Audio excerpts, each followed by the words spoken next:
오늘은 시편 73편에 대해서 잠깐 생각을 해보려고 합니다.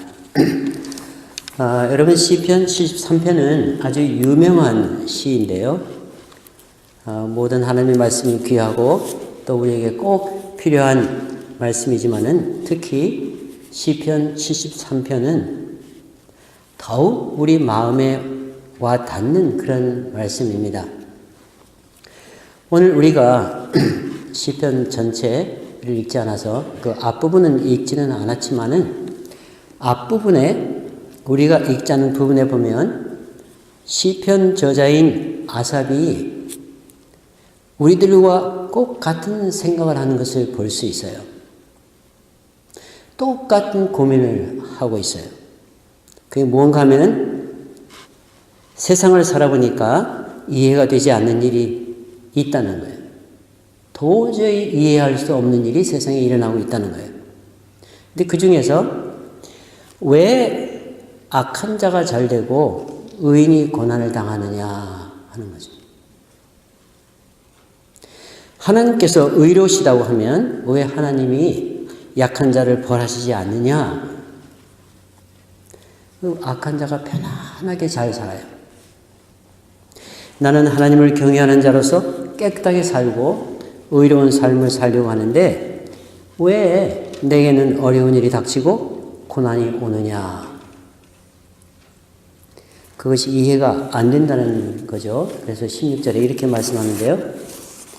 내가 어쩌면 이를 알까 하여 생각한즉 내게 심히 곤란하더니.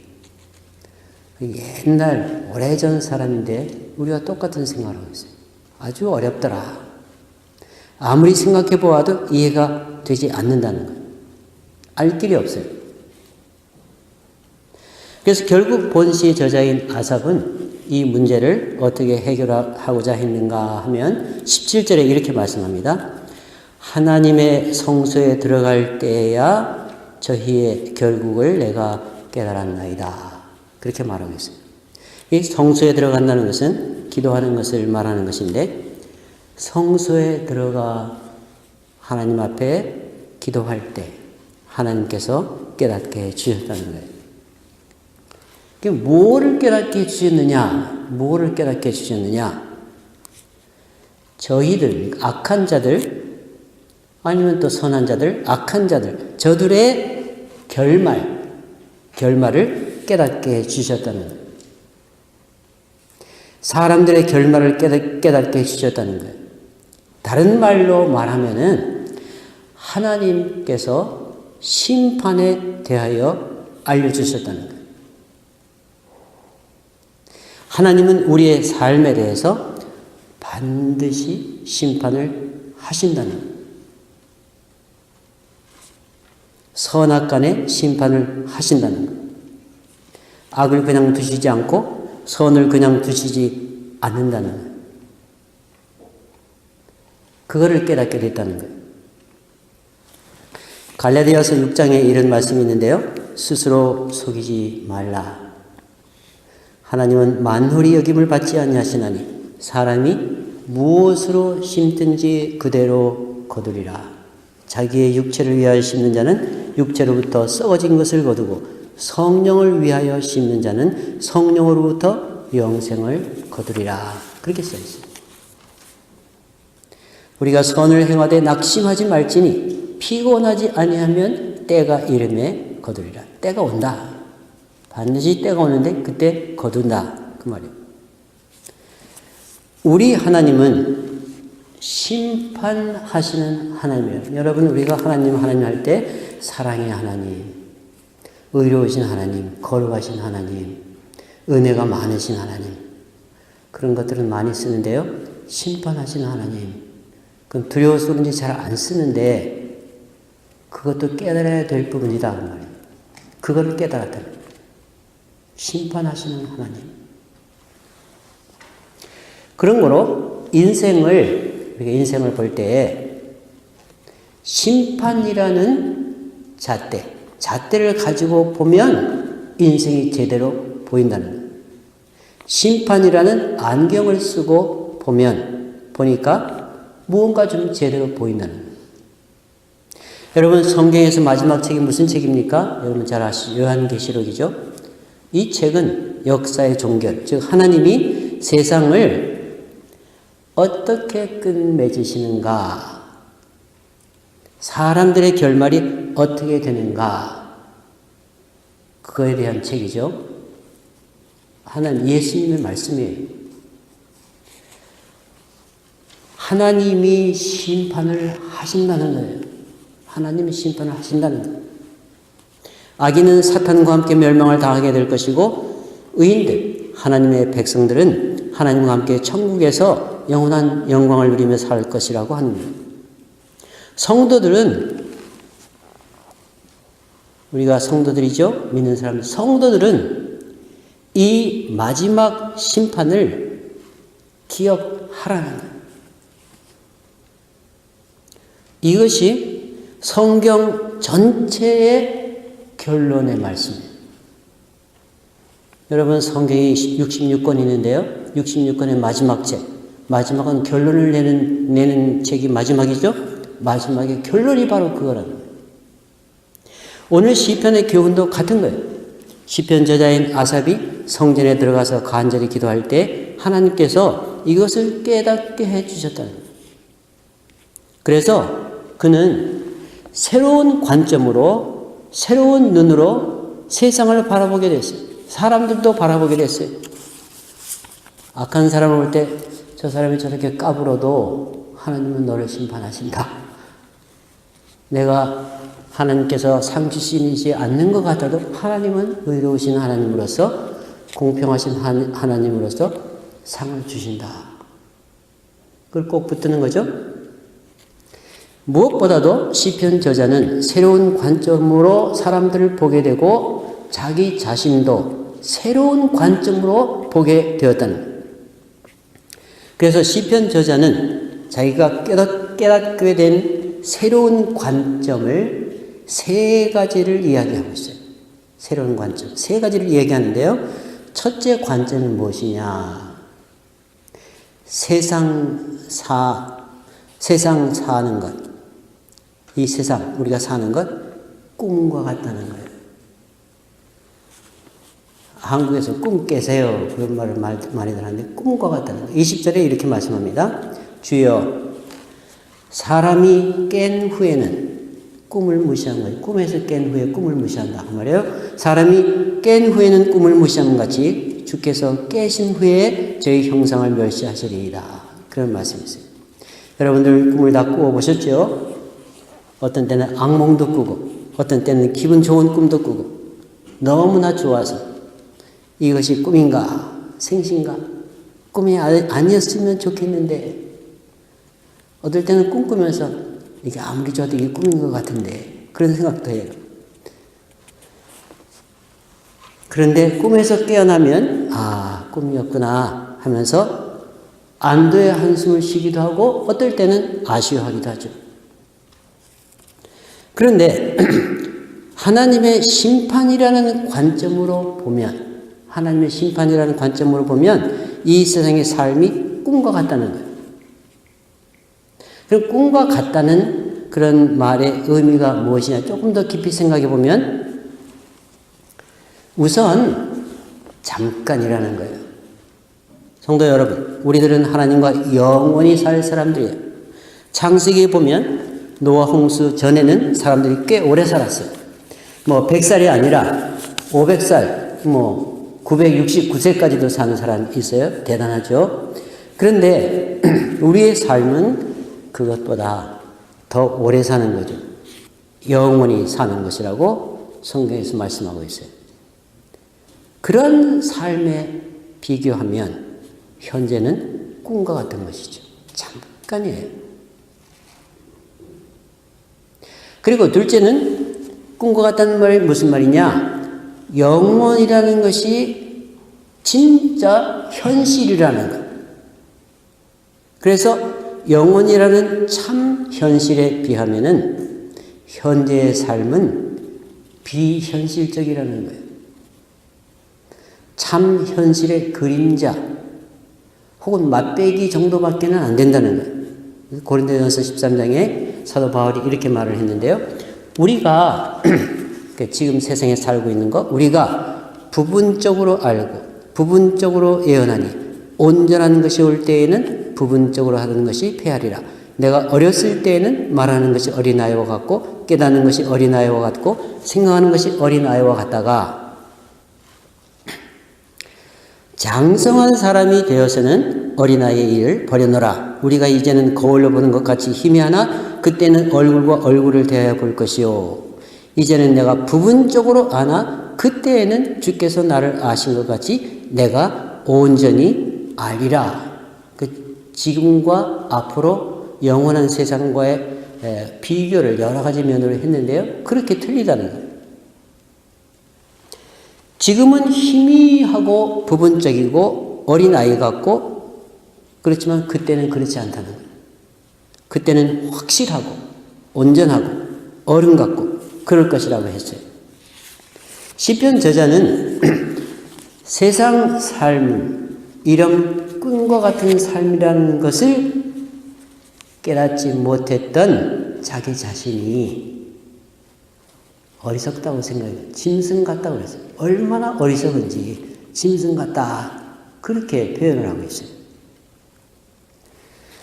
두 번째로 깨달은 것이 무엇이냐? 첫 번째로는 그것이고요. 두 번째로 깨달은 것이 무엇이냐? 그런데 이런 세상 삶에서 나의 과거, 현재, 미래의 삶 전체에 하나님이 직접 관계하고 계시다는 거예요.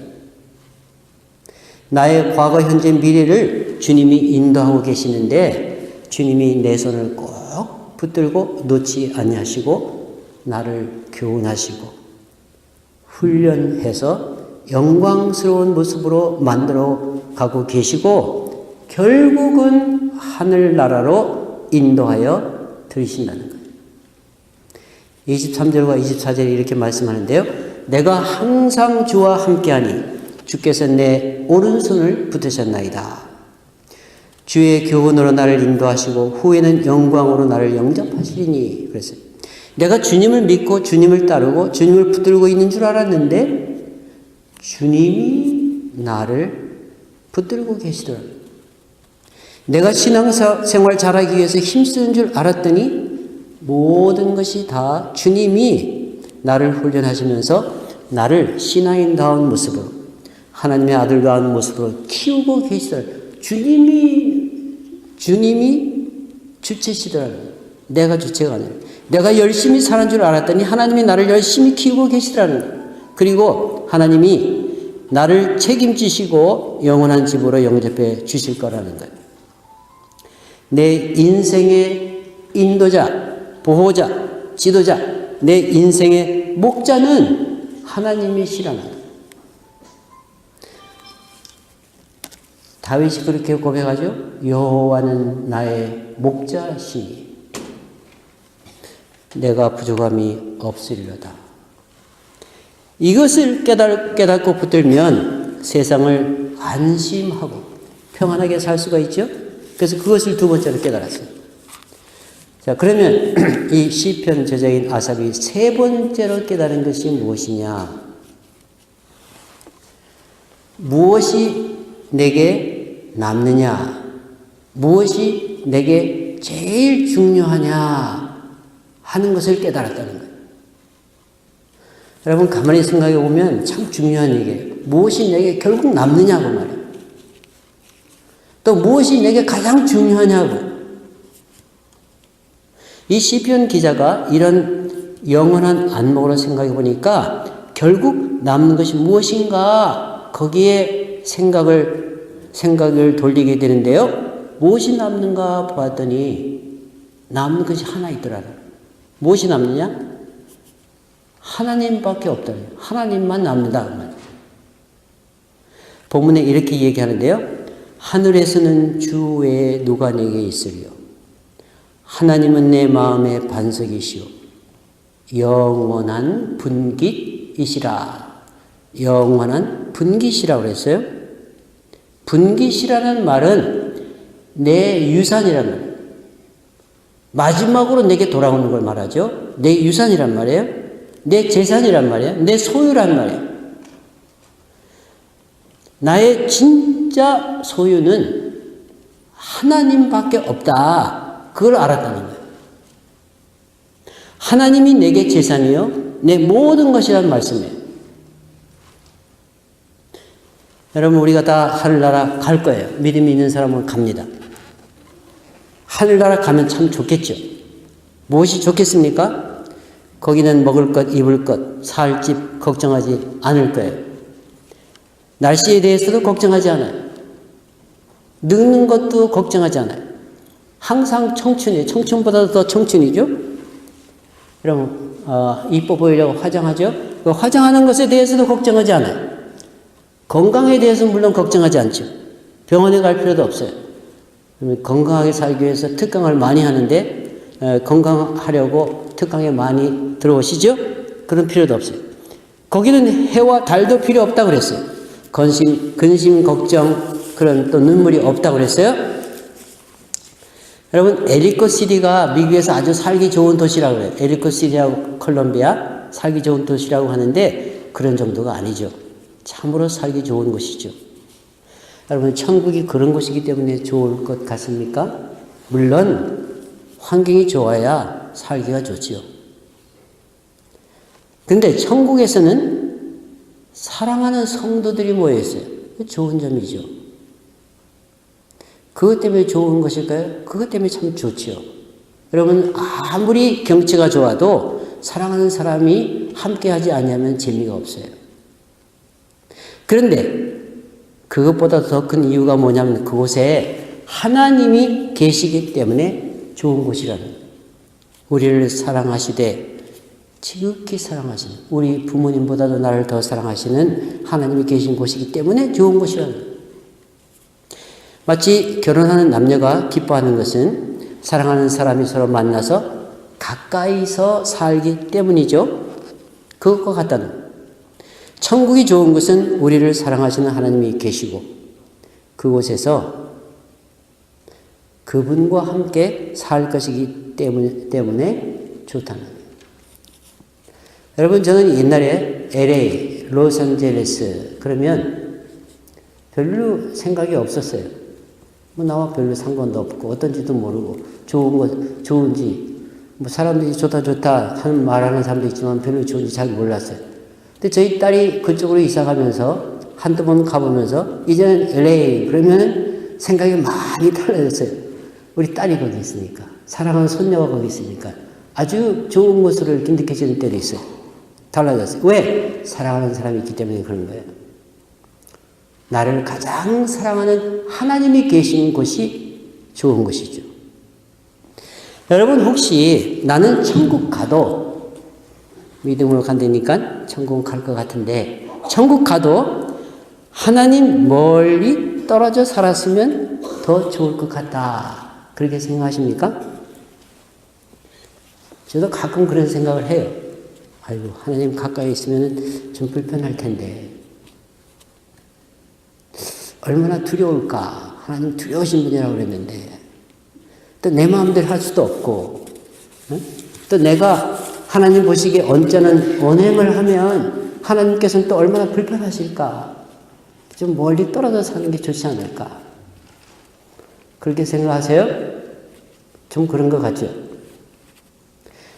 그래서 오늘 시편 기자는 이렇게 기도합니다. 25절에 땅에서는 주밖에 나의 사모할 자 없나이다. 그렇게 기도해요. 또 28절에 보면 하나님을 가까이 함이 내게 복이라. 그 말은 무슨 말인가? 나는 그래서 이 땅에서 부지런히 하나님을 가까이 하겠다. 그런 말이에요. 왜? 어차피 그분과 살아야 되니까. 그분을 가까이 하겠다. 그 말이에요. 여러분, 하나님과 관계가 어떠신지요? 아주 멀리 계신 분 같으신지요? 아주 조금 아는 분 같으신지요? 아주 잘 아는 분 같으신지요? 따뜻하고 너무나 좋고 가까이 하고 싶으신지요? 너무너무 좋고 어떤 분은 하나님에 대해서 너무 좋아하는 분이 있어요. 너무너무 좋으시다. 그런 분도 있어요. 마치 연애하는 것과 같으신지요? 그것이 최고의 복이라고 말씀하고 있어요. 그것이 최고의 복이다. 주님께서 이렇게 말씀하셨어요. 영생은 곧 유일하신 참 하나님과 그의 보내신 자 예수 그리스도를 아는 것입니다. 여기서 안다는 것은 사랑한다는 말이죠. 사랑으로 아는 걸 말하죠. 오늘 아삽이 기도할 때 깨달은 것을 생각하시면서 우리의 남은 여생 하나님과 가까워지는데 이 세상은 잠깐이에요. 세상은 또 시시한 거예요. 영생이 참된 것이고 영원한 것이죠. 거기서 제일 중요한 것은 하나님과 나와의 사랑의 관계. 그 하나님과 친하시는데 힘쓰시는 여러분 되시기를 주님의 이름으로 축원합니다.